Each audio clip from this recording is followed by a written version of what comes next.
As someone who loves a good manicure but often finds it hard to make regular salon visits, I decided to try something different, an at-home gel manicure.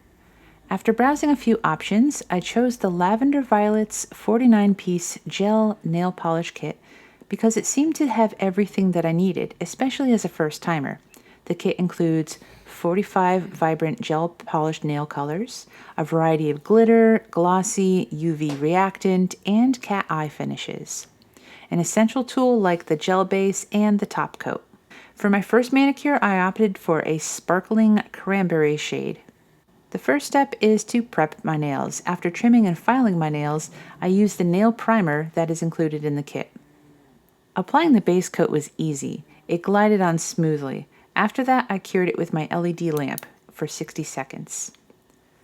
The gel polish has a nice consistency and the brush is wide enough to cover the nail in just a couple of strokes. I went for 2 coats of the cranberry shade and cured each layer under the lamp. The pigmentation is amazing. Even after 1 coat, it was nearly enough.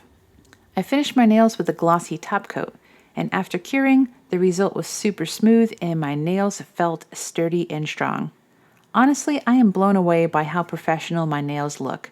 The colors are vibrant, the finishes are flawless, we have a nice glossy top coat, they're very sparkly,